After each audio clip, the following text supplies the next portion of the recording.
और आजकल एक लड़की के घर बर्बाद करने में उसकी मम्मी का सबसे बड़ा हाथ होता है। एक बेटी के घर बर्बाद करने में सबसे बड़ा हाथ किसका? बेटी की माँ का। कैसे? सुनो, सबके लिए नहीं, पर 95% 95% ये केस सत्य है। जैसे आप अपनी बेटी से बात करती हो ना दिन भर 2-2 घंटे पंचायत, एक दिन पति ने कहा हो गई बात मम्मी से, चलो थोड़ा काम बचा है।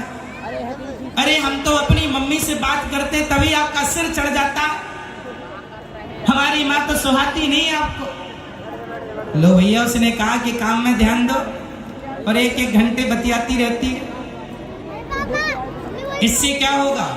तुम्हारे पति पत्नी के रिश्ते में खटास पड़नी पैदा हो जाएगी। आपका पति कहता है कि तुम्हारी सास यहाँ भूखी बैठी है, उसे तो तुम रोटी देती नहीं हो, और अपनी माँ को फोन लगाकर पूछती है माँ भोजन कर लिया? नहीं किया बेटा, तेरी भौजाई ने नहीं दिया। लो, अब आपने भौजाई को फोन, अरे भाभी माँ को भोजन नहीं दिया। ले, खुद की माँ की इतनी चिंता है और यहाँ सास भूखी बैठी, उसे नहीं दे रही है, खुद तो दे नहीं रही है और भौजाई से अपेक्षा रखती है कि वो मेरी माँ को भोजन दे। अरे हर बहू अपनी सास की सेवा कर ले तो इस धरती में ना कोई बहू परेशान होगी ना कोई सास परेशान होगी। हर लोग अपनी अपनी जिम्मेदारी ईमानदारी से निभाए। सास अपनी बहू को बेटी की तरह प्यार करे। सास का धर्म है बहू को बेटी की तरह, और बहू का धर्म है सास को माँ की तरह प्यार करे, तो घर में कोई विवाद ही नहीं हो, झगड़ा ही नहीं। लेकिन इतनी सी बात बतानी लोगों की समझ में क्यों नहीं आती? जरा सी पति पत्नी में लड़ाई हुई, पत्नी ने फोन लगाया, माँ आज इन्होंने तो बड़ा डांटा, बहुत गालियां दी। अच्छा, माँ बोली अच्छा चिंता ना कर, मैं अभी गुंडे भिजवाती हूँ। ओ माँ ने लारियां भिजवाई, बेटी को उठवा लिया, आजा दहेज दिया है, कोई फोकट का थोड़ी लिया, आजा। लो बेटी को बुला लिया, अब बेटी को बुला के दामाद को, दामाद जी आपने ठीक नहीं किया, मेरी बेटी को बड़ा सताया है। 2 दिन बाद दामाद जी का फोन आया, पति का फोन पत्नी के पास, सुनती हो अब घर आ जाओ, बात हो गई, रात गई बात गई, खत्म करो बात। अब बेटी ने अपनी माँ फोन आया है, फोन क्या करें? अब माँ ने देखो जहर भरना शुरू किया। माँ बोली बात काट दे, अभी जब तक दामाद नाक रगड़ते नहीं आएगा तब तक मैं नहीं भेजूंगी।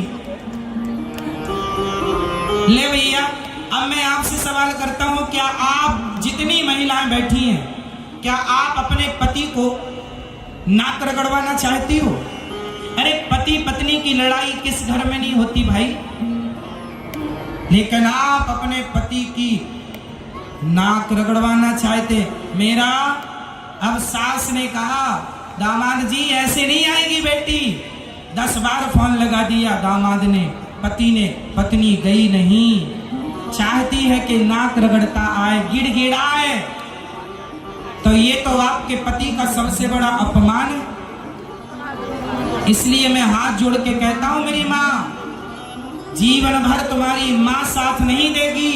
माँ तो चलो कुछ साल बाद मर जाएगी, जब तक माँ होती है तब तक ही मायका होता है।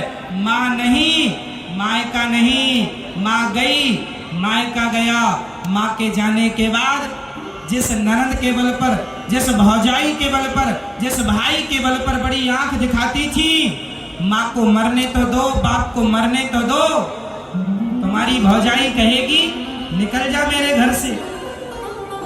जो अपने पति की ना हो सकी वो मेरी हो जाएगी। कब तक अपनी माँ के घर टुकड़ा तोड़ोगी, कब तक अपने भाई की रोटियां खाओगी?